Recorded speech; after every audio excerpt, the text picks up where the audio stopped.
at the end of the day, the person is going to have to do the work. So how do I create an environment for healing? How do I stop believing I can force them to do it and I can do it for them, or I know the best way for them to do it? How can I focus on organizing an environment that makes healing possible, and then step back and let the person have their process? That's why I teach the way I do. I'm less interested in giving you answers than helping you understand how those answers were reached. In fitness, there is no "I solved this problem for good," because for every breakthrough you have is a more sophisticated obstacle waiting for you down the lane. There's a class of problems that people get stuck on that are really, really bad problems. We call them gravity problems. Essentially, there's something you cannot change. And the only thing we know to do with gravity problems is to accept. In the design thinking chart, you start with empathy, then you redefine the problem, then you come up with lots of ideas, and you prototype and test things. But that only works if it's a problem you're willing to work on. I will see, or I've experienced individuals where it's almost like they're doing something to prove that it doesn't work. They're like, well, I tried that and it didn't work. Oh, and I tried that and it didn't work. Like, they'll want to tell you everything that they tried that didn't work. I'm like, great, but what has worked? You can't solve a problem you're not willing to have. They don't like their boss, they don't like their partner, they don't like their job. There's something they don't like, but nothing's happening, right? Nothing's happening with them. Look, dude, if nothing has worked, maybe it's you.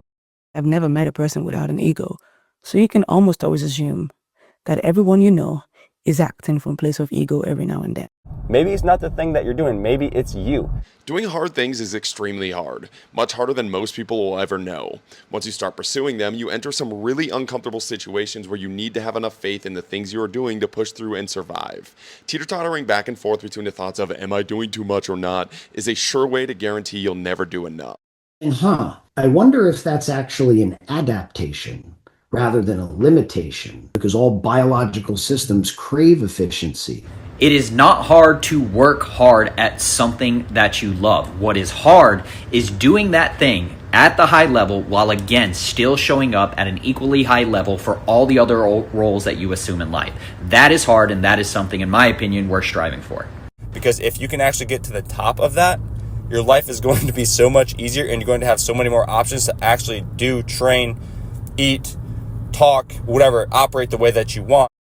Progress slows because progress slows. It's a right and expectation you have earned by sucking less at the thing you want to make progress on. And the way you make more progress is by doing way more than you did to make initial progress. The reason you aren't is definitely not because you are doing too much. What I'm saying is, if you can get from the point of being on the fringe to being really good, that is going to give you more options. So don't stop when you've just hit a minimum benchmark.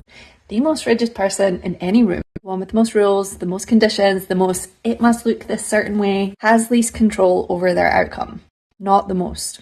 And the person who can bend most without breaking, who can change approach without changing vision, who can hold the goal loosely enough to let the universe reroute them towards it, she runs the system. That's what's so extraordinary about life. It's a cycle of generation, degeneration, regeneration. I am just a collection of particles that is arranged into this pattern, then will decompose and be available, all of its constituent parts, to nature to reorganize into another pattern. The relationships, the opportunities, the financial reality, the recurring patterns, all of it is resonance made visible. You do not attract what you want, you attract what you are. And the most confronting part of the law is understanding that nothing outside of you needs to change first. Frequency shifts when you shift. It's not, you can see it, you can observe it, it actually happens. That reality comes into being through an interaction. So do you. And every audience I've ever had, past and present. Thank you so much for making my life real. Thank you. Thank you. This is your life. Work for it. Figure out what's upstream, and then if you want to, float all the way back down.